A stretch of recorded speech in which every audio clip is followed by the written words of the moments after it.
So the idea is if we know that we have an issue with translucency, I mean, we can handle X pretty easy. And if we notice that we have issues with translucency, we can, I mean, after we do more research, of course, we can maybe treat our breeders with a specific maybe minerals or specific nutrients that maybe they are lacking or maybe they are weak in immunity. So we are trying to first understand what exactly physiologically is making the hen to lay translucent eggs, and then this will create solutions that we can apply the step before, right. To the breeders. So right. I think it's a pretty interesting research and has a lot of opportunity.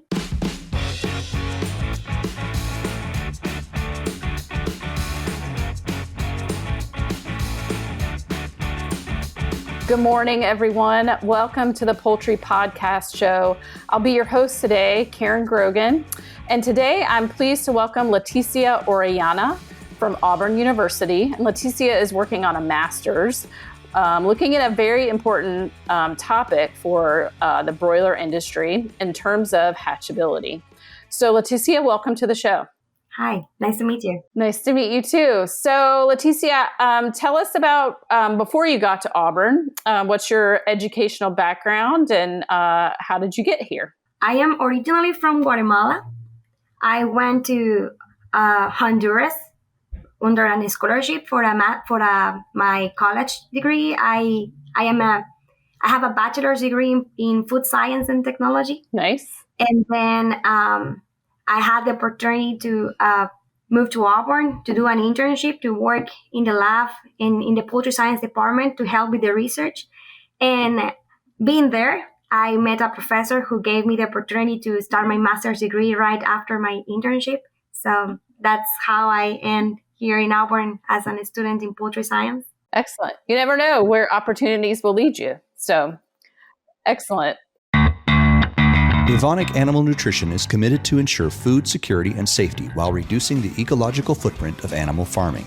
Its products and services use evidence-based solutions that seek to promote animal welfare and reduce reliance on natural resources.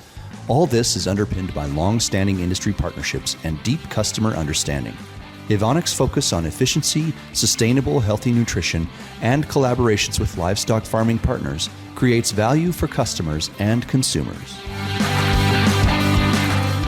So in terms of your master's work, your research is focused on hatchability and more specifically looking at shell quality parameters for broiler breeders. The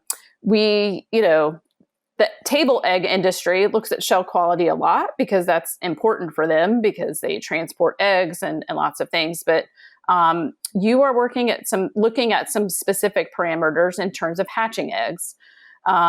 So why don't you tell us about what those parameters are that you're testing? Yeah, sure. Well, I'm going to start mentioning that here in the U.S., approximately 244 million eggs are set in incubators every week. And the average hatchability, it's a lot.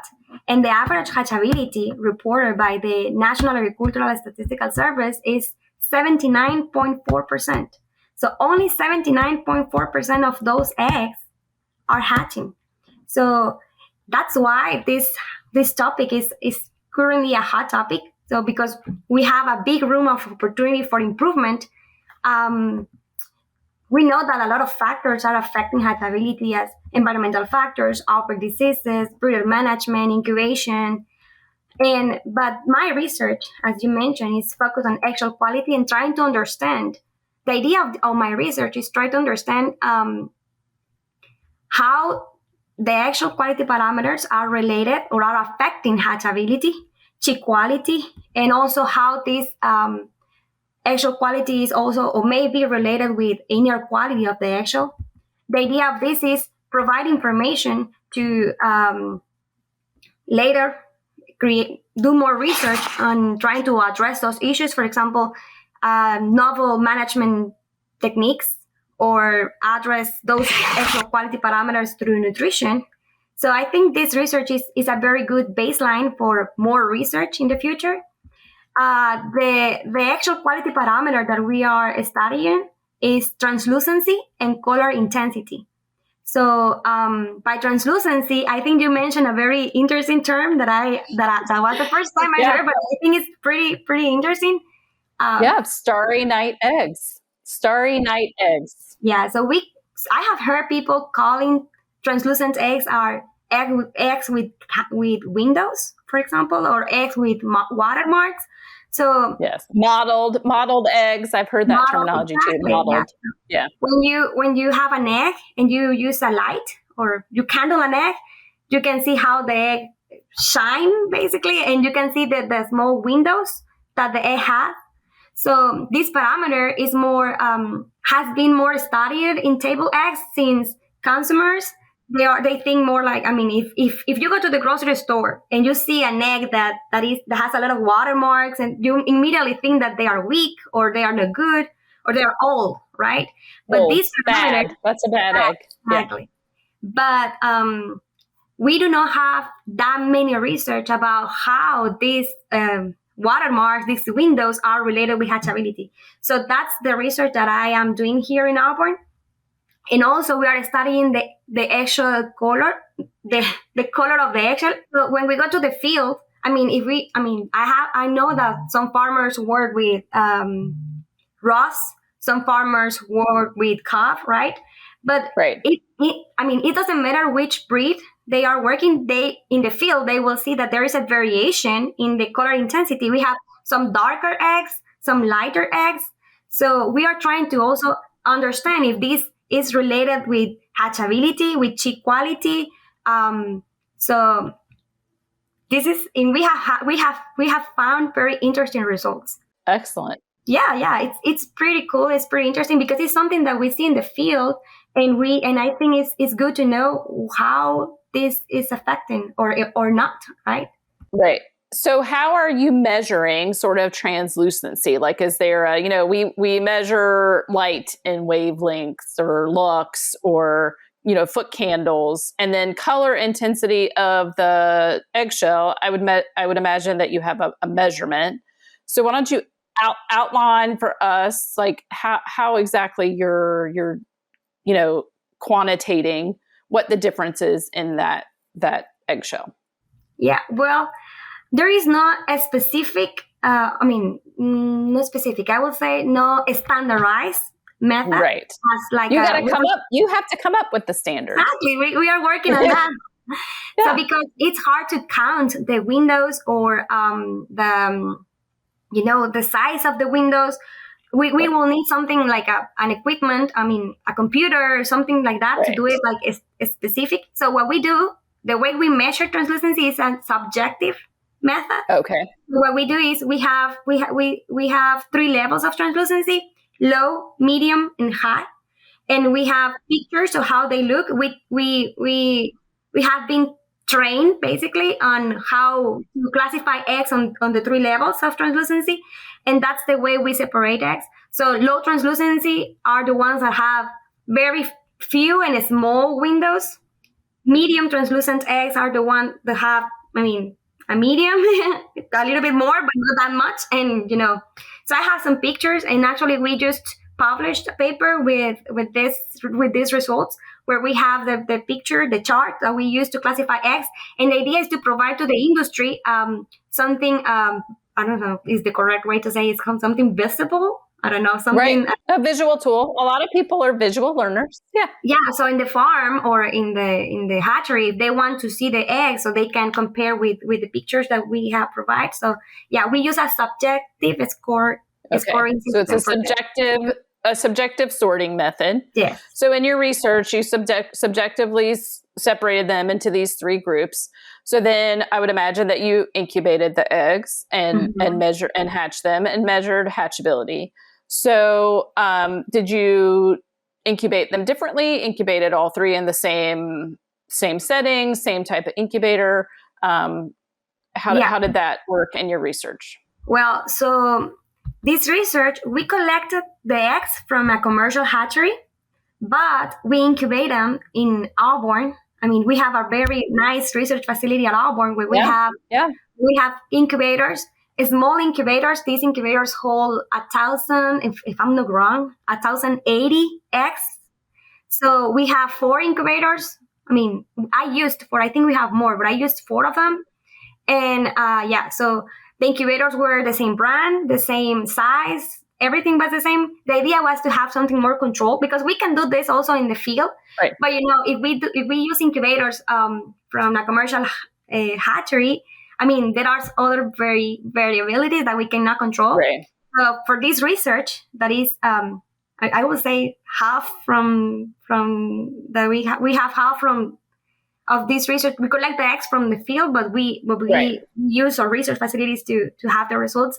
So yeah, we incubate them for 21 days. At 18 days, we candle eggs, we remove infertile. So we try to mimic all the things that are done in the industry, but we did it here in our research facilities to have everything more controlled. Now, did you do a transfer process, and did you vaccinate the eggs like we do in the commercial industry, like using like an Embrex or Innovo injection, or you just? We have an Embrex machine, but we didn't use it here in our. Okay. What we do is we just transfer the eggs. I mean, we during the transfer process, we remove all the infertile eggs and all the dead embryos. Yeah, but we didn't vaccinate them. So infertiles were removed, just similar to what we would do in the commercial industry. That's done with that transfer vaccination equipment. And then, so out of the hatchers, then you calculated hatchability. And between the 3 groups, what differences did you see? Okay, well, that's we had a very I would say very impressive results. So in terms of hatchability, and this is big. So in terms of hatchability, we found almost a 7% difference in hatchability when we compare a low translucent egg with a high translucent egg. And 1% in hatchability is a lot in the industry. A lot. Right. Yeah, 7%. 7% is huge. It's huge. Yeah, So the thing is, this research, the research that we did with the paper that we published was made with Ross breed, and a calf and Ross. Both are from breeders. Both are from broilers. Both are white. But the thing is, the genetics is different. So the genetics are very different, and even like from year to year, the genetics are changing. And the focus of genetics is the broiler side. So then these, reproductive parameters are not necessarily, what's looked at or examined when genetic changes are made. So if you're aiming for yield and gain, like we do on the broiler side, sometimes these things aren't exactly measured.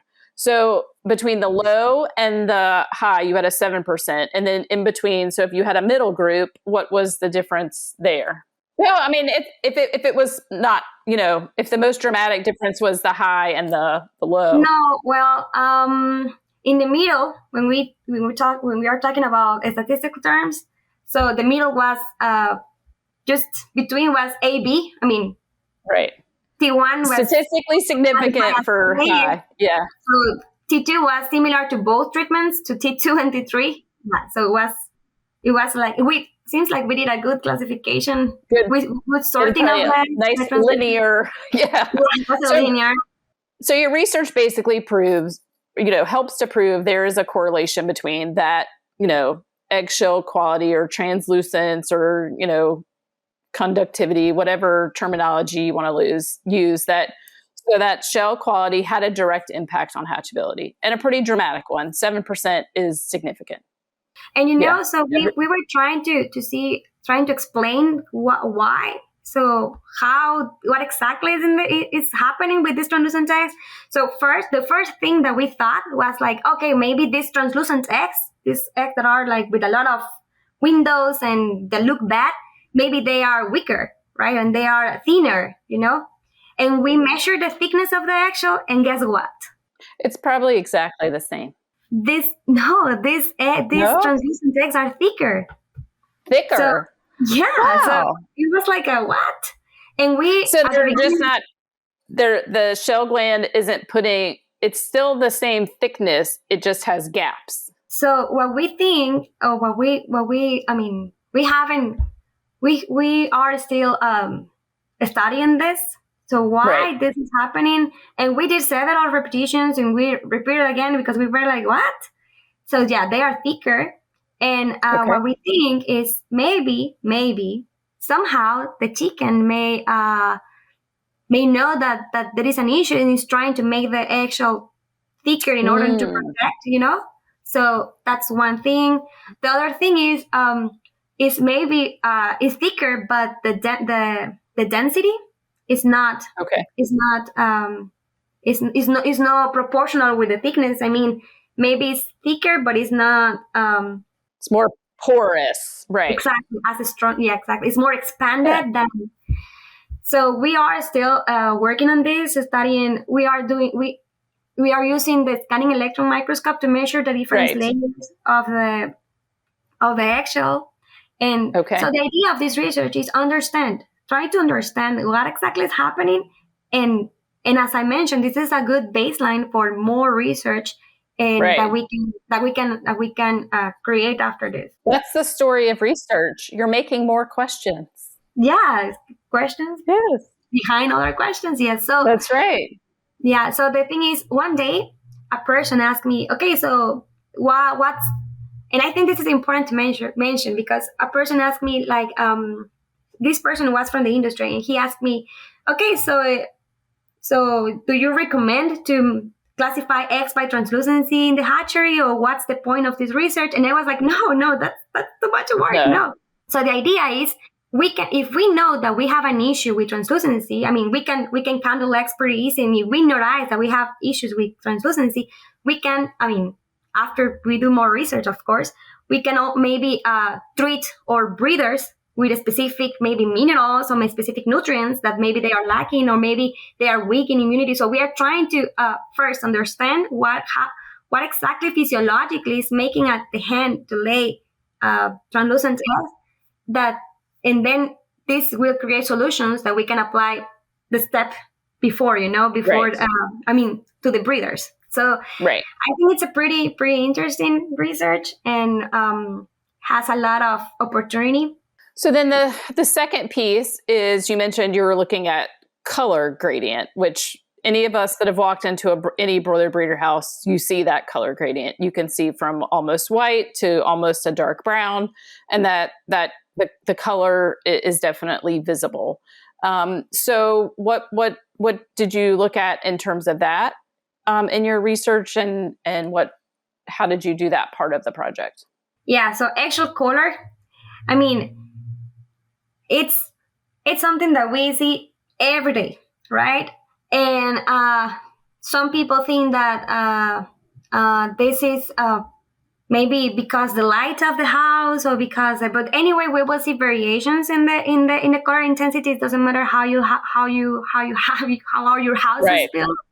So the thing is, we classify eggs by dark and light. We used a colorimeter.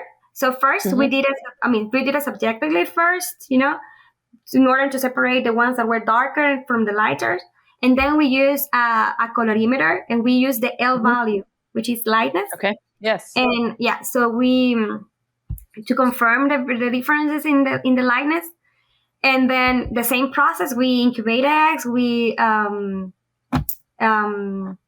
did the transfer, the same. We did the same. We measured chick weight. We measure water loss. We measure hatchability. We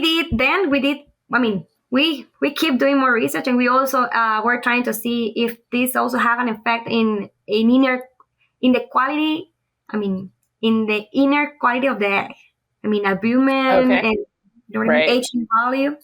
Yes. So we found that these darker eggs hatch better. So the darkest the egg, the better the hatch, the better the weight, the better everything, basically. So did you measure like the parameters that you looked at in terms of did you measure like shell thickness and density in terms of the color?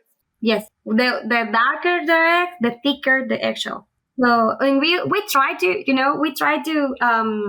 mix this, and we try to see if there was an interaction, a statistical interaction between color and color, actual color and translucency, but we didn't find anything. So it seems like we have to study these two things separately. Two separate parameters as a measure of, in hatchability, the thicker eggshell. When we are talking about in terms of translucency, the thicker eggshell had a bad hatchability, because the egg was high translucent.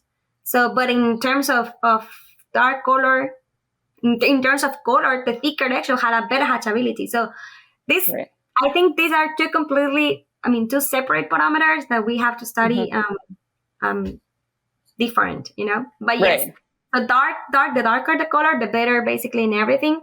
One of the explanations that we have been discussing for this is, when the egg is formed in the oviduct of the hen, the pigment is basically one of the last thing that are apply on the eggshell, according to the literature, right?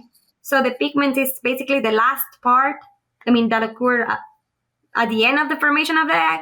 Right. So what we think is probably maybe the pigment is related also with the cuticle of the eggshell, right? And is protecting better the egg, is making the egg a little bit thicker, So we are still studying this, and I think there is a lot of possibilities that we need to clarify, but we have come up with very good, very interesting ideas of what may be happening. We have been doing a lot of literature review to trying to explain things, and I think it's pretty interesting. Again, when we are talking about actual color in fertile eggs, when we are talking about hatching eggs, right? This is not a big parameter. It's something that haven't been studying a lot, because who cares about the color of the egg? Who cares about the color? We just need them to make baby chicks. Exactly. Right. But when we are talking about table eggs, yes, consumers, they don't like to see some darkers and lighters and variation in color. So they want it genetics all the same. Exactly. Genetics in terms of laying hens is, color. The color of the eggshell is a thing, but for broilers, for breeders, this is not. This is not something that we have been studying a lot or focus on. So we are trying to see if this is maybe an indicator of something in the hen. So maybe it's related with the stress of the hen. Translucency also could be related with the stress of the hen. So we are working on that. And I think this research is a very good baseline for more research. Perfect. DSM strives to bring our customers efficient, sustainable poultry solutions, from essential vitamins like HYD to next-generation products like Hyphorius for efficient phosphorus utilization, and Biofix to counteract naturally occurring metabolites in feed. Our portfolio is growing as we continue to bring innovation to the poultry industry. Visit dsm.com/ANH to learn more about our newest solutions. So the next steps, I would imagine that you are designing, sort of the next research projects in terms of trying to figure this out. So will this get passed on to another master's student? Are you going to continue working on this topic there, or what's the next plan? Well, I have been enjoying so much working on this. I feel like I want to continue doing more research on this. I really enjoy working in the field, trying to understand what is happening. I think I'm going to continue with my PhD and doing more research on this. And what I have been thinking is I'm curious about if the hen, for example, is laying. If this translucency is something that occurs only eventually in the hen, because the hen, the day before had something happen, and in the hen laid a translucent eggs today, and tomorrow is gonna be normal and good. Normal. I wanna evaluate if this is something constant. Specifically on a hen or not, or is something that occurs based on something that happened the day before. You know what I mean? Yes. Yeah. So we are trying to see that. I also would like to go more in details in physiologically what is happening. I mean, I would like to work in some take some tissue from the uterus and from the oviduct. Right. I mean, I'm not sure in what part yet because I haven't Right. I haven't go through deeply in that topic right now. But I think there is a lot of things that we can do with this topic, with a lot of opportunities for research.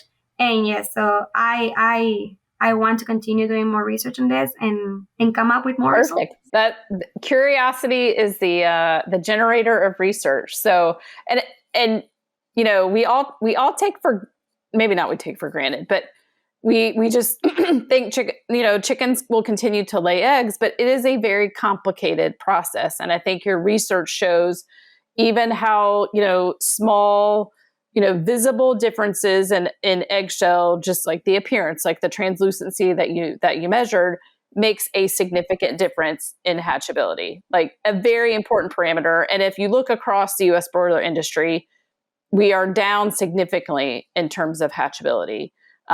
So, this is potentially extremely impactful research.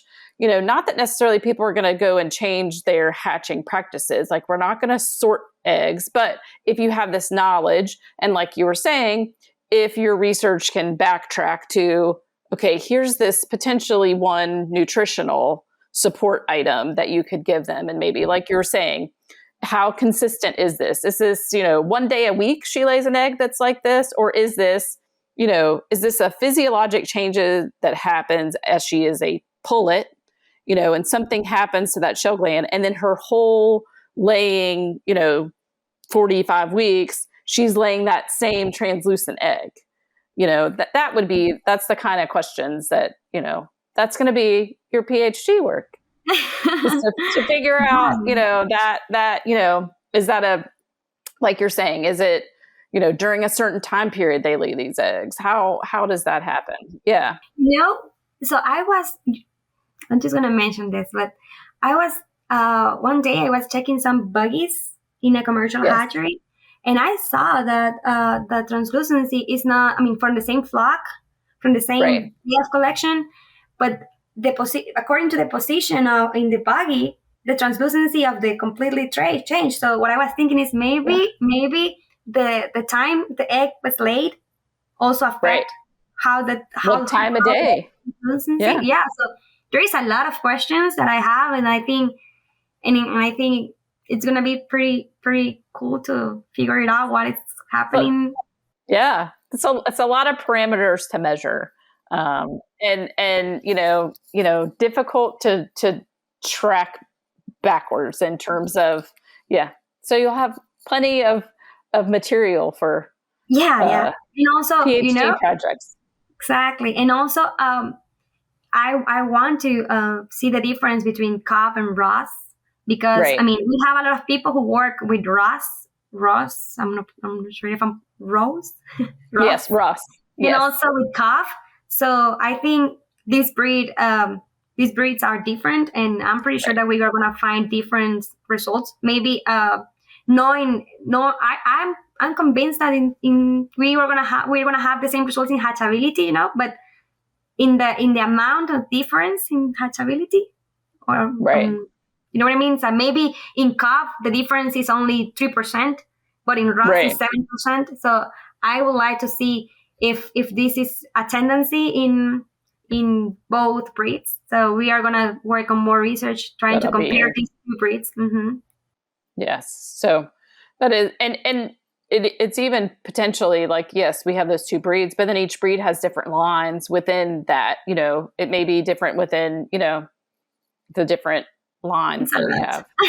Yeah. So it'll be more comparing for you. Well, Leticia, what's in terms of the next steps in the current research that you're doing? Do you have things that you're trying to wrap up to get finished in terms of supporting this project, or this research is completed? You mean if I'm still doing more trials to evaluate this? Yeah. So the last that I'm doing, I'm gonna graduate in December.